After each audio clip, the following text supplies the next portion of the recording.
our previous lesson, we were introduced to the periodization of Indian history.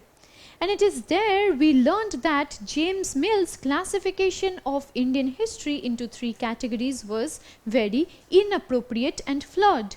We also learnt about alternate categorizations of Indian history and found out that those were also flawed.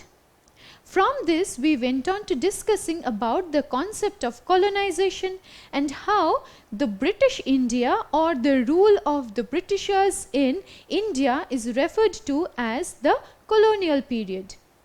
Now, the question that arises in this regard is that how do we know so much about the colonial period? The colonial period existed hundreds of years ago. How do we know that? This discussion now brings us to the sources. So in this lesson we will be focusing on the sources of information on colonial India, and as we had committed at the beginning of this chapter, we will again pose a series of questions and try to understand whether these sources are all right or flawed. So let us now begin this discussion on the sources of colonial India. When the Britishers came to rule over India, they were foreign to this land, and as alien rulers, they first needed to know more about the people and their ways of living, which is why the Britishers now started recording everything they did in India. And along with this, they were also of the opinion that everything needed to be set down in records, so that these records could be preserved, and over time, if need be, these records could be questioned if any kind of debates arose. So the Britishers started keeping administrative documents, and these administrative documents were recorded in the forms of memos, notings and reports. Now, when we try to trace the history of colonial India, these administrative records play a very important role in providing us a lot of authentic information on British colonial rule.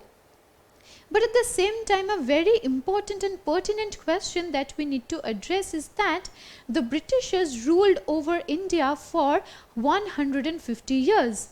Can you imagine if they were recording all the things that were happening over these 150 years, how many documents could have piled by then? Now, when you get promoted to your next class, you declutter your bookshelves in order to accommodate your new books. But how were the Britishers accommodating so many documents? This is how they did it. The Britishers now started maintaining record rooms, and these record rooms were filled with different kinds of documents. Now, where were these record rooms found? These record rooms were found mostly within all administrative offices, and administrative offices included Tehsildar, Collectorate, Commissioner, or even various provincial offices, various law courts.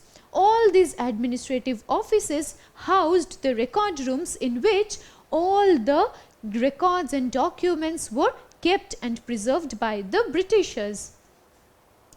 Over time, the Britishers realized that these record rooms were not enough to preserve so many documents, which is why they now started constructing many archives and museums.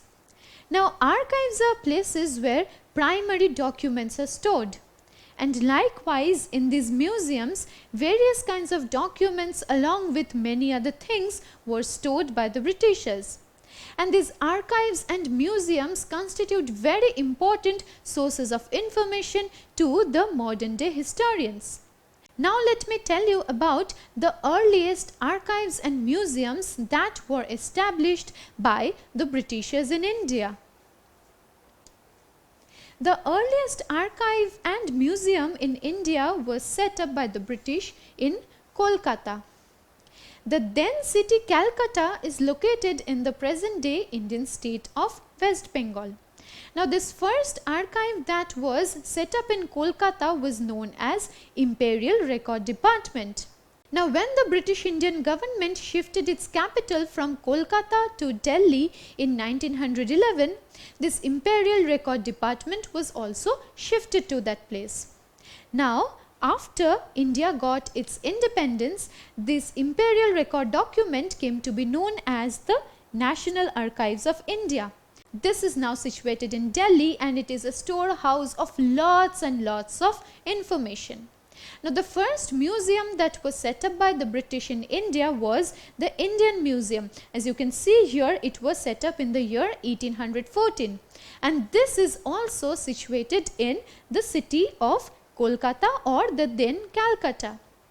Now, from this you can also understand that since Calcutta was the capital of the British Indian government, all these important buildings were established in that city itself. When the Britishers came to India in the 17th century as the East India Company and established its rule firmly in the 19th century, the printing presses had not very well developed in the country. What did they do? As in, how did they preserve these records and documents? At those times, the Britishers appointed many calligraphists. Now, these calligraphists beautifully and meticulously calligraphed these documents, and these still survive till today in the archives and museums. Subsequently, when printing facilities developed in the country by the middle of the 19th century, all these documents were then printed and then circulated and preserved properly. But since the beginning of this lesson, the various points that we have been talking about tell us how we get information on the colonial period in India. And this is how we get to construct the colonial history. But when the Britishers came to India, they also needed to know better about the people who lived there, know better about the religion of those people, know better about the prevalent caste system, their food habits, their ways of living, their governance systems, their laws and practices. For this, the Britishers now laid importance on the practice of survey. Now, survey became very important for better administration of the Indian masses. But I am sure you are questioning what a survey is. Let us now find out the meaning of a survey. A survey is a method or a process of collecting or gathering very specific data and information from a long list of people. And how is this done? This is done by asking a series of questions. These questions are meant to gather different kinds of information about the people, about their lives, or be that about the demographics of the population. And by conducting surveys, it became slowly easier for the Britishers to better administer the Indian masses. To this end, the Britishers now established the Survey of India in the year 1767. Now, what was it meant to do? It was tasked to assist the East India Company for carrying out the survey work and mapping out territories. Now, how was the mapping out of territories of any importance to the Britishers? As we have been mentioning that India was a foreign land to them, and they also needed to map out different territories so that they can know the localities better, so that they can establish their own rule, they can establish their own policies, implement new taxes in those regions. In this map you can see how the Britishers established new British Indian states. This was the Bengal Presidency. This was the Bombay Presidency. This was the Madras Presidency. There were several other provinces spread throughout the country, and the Britishers charted out the territories very neatly and coherently so that it became easier for them to administer those regions at more deeper level. Now before proceeding with this lesson, let me ask you a question. When was the Survey of India established? Was it established in 1763, 1765, 1767 or 1769? Well, the correct answer is 1767. The Survey of India was meant to assist the East India Company to conduct proper surveys and map out the territories in India. Now, different kinds of surveys were held during the colonial period, and one such survey was the Revenue Survey. Now, what was this Revenue Survey intended to do? The revenue surveys were conducted in villages, and through this the British government got to know about the topography, soil quality, flora, fauna and cropping patterns of the particular villages or of the regions at large. Now you know that when the Britishers came to control India, they took control over the land, over the laws of the land, over the people in entirety. Now when they came here, they wanted to maximize the revenue, and in order to maximize the revenue, they also had to stress upon better and more agricultural production. This is because India has been primarily an agricultural country, and by knowing the topography, the soil quality, the flora, fauna or even the cropping patterns in the villages, the Britishers now were able to impose new taxes and laws in the villages. They also established certain revenue systems like the permanent settlement, like the Rayatwari settlement, like the Mahalwari settlement. All these were meant to increase the revenue that was earned by the British Indian government, and the surveys played a major role in this. Now, along with surveying the land, the people, they also took into account the population or the demography of the country. This gave birth to the concept of census. Now, the census operations were held by the colonial government in India every 10 years from the end of the 19th century, and this practice is prevalent in the country even today. Through the census operations, these people now got to know about the Indian masses, about the demography, about how many people lived in certain regions, about the caste systems. They were also introduced to the religions of the Indian people in a better kind of way, which is why it was easier for them to implement certain very divisive policies like that of the divide and rule. Now this system, as we mentioned, is still prevalent in India. Here you can see the old logo of the Survey of India during the British rule.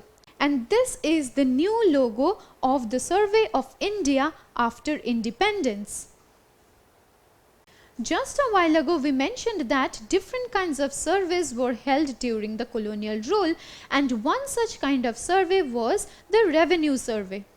Now there were many other surveys in the likes of the botanical surveys, the zoological surveys, the archaeological surveys, the anthropological surveys, the forest surveys. All these were meant for the Britishers to know better the land, the people, the cropping patterns, the forests of this country in a more better and detailed manner. Now, do you think that the information we get from these various administrative records which were documented by the Britishers sufficient to understand the colonial rule? This is because we are supposed to question whether these are authentic sources of information, whether these give us the entire picture of what was happening in India during the colonial period. So to answer the question, these official records do not contain the fallouts of the British administration. The British administration was not as glorious as it was portrayed and shown in these records. because there were many deficiencies, many inadequacies, many failures of the administration. It implemented a lot of laws, lot of policies that ended up in absolute failure, and we don't get to know about these from these official records. Likewise, we also don't get to know about the responses of the Indians to the British administration. How the Indians were living their lives during the colonial rule, how miserable or amazing the situation and condition of their lives were. So what we can understand from this is that we get to see only one side of the coin from these official records. These show us the past or the colonial period from just one perspective. But how do we get to know about the colonial period in its entirety? How do we get to know about the Indians and their responses and their feelings to the colonial period? For this, we need to take into account alternate kinds of records. And these are documents that were written and composed by the Indians themselves. These include diaries, memoirs, letters, autobiographies, accounts of various travelers, newspapers. Now all these are very important sources of information from the perspective of the Indians, how they were suffering, how they were brutally tortured, how they were discriminated against during the colonial period in the name of being civilized. So what we need to take away from this is that we need to see every event in history from both the sides of the coins, because if we look at any event from just one perspective, chances are that we will not get to know the situation or the condition in its entirety. Here you can see the illustrations of certain newspapers that were in circulation during the colonial period. And mind you, these newspapers were all written by Indians, and many of these Indians were also Indian nationalists. And these provide us a realistic picture of what was happening to the Indians during the colonial rule. But while we take into account the history that has been produced by the Indians, that has been produced from the perspective of the Indians, we should also keep in our minds the voices that got swept away.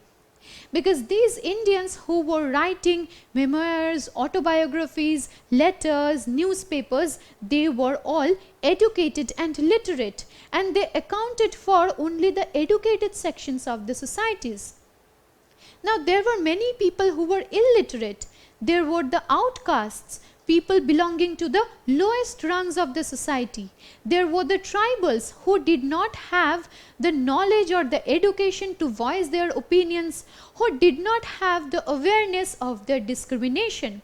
So the voices of the tribals, the outcasts, the illiterate masses have been swept away from the mainstream histories, and this is a very important point that we should keep in our minds when we study colonial history. This brings us to an end of our lesson that was intended to pose different questions like how, when, where and why. Now in this series of lessons, firstly we were introduced to the importance of dates in the study of history.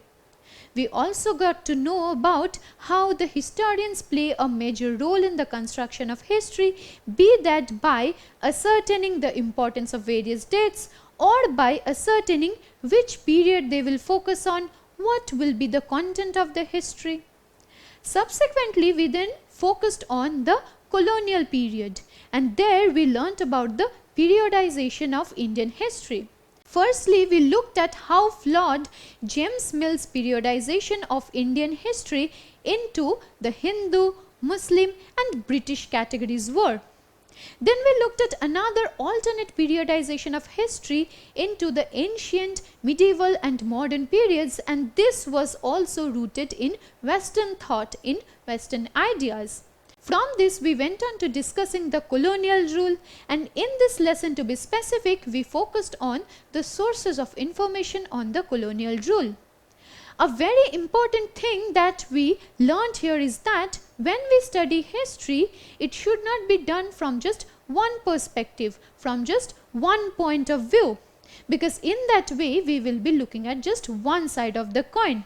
We need to look at both the sides of the coins. We need to develop a holistic perspective on history. Now, the study of history gives us access to our past. The study of history takes us to the point of origin from where we began and from where we evolved to reach where we are today. Don't forget to subscribe to our channel and hit the bell icon. You can also register for free at DeltaStep.com or download the DeltaStep app to learn one-to-one with our amazing teachers or to get access to all our 5,000 plus amazing videos as per your school syllabus. Master each topic with our adaptive practice technology. Get million plus questions with step-by-step solutions and unlimited mock tests. Get all your doubts resolved instantly. Learn via games and win amazing prizes like PlayStations and iPads. So at DeltaStep, learning is not just fun and easy, it's rewarding too. So register for free now.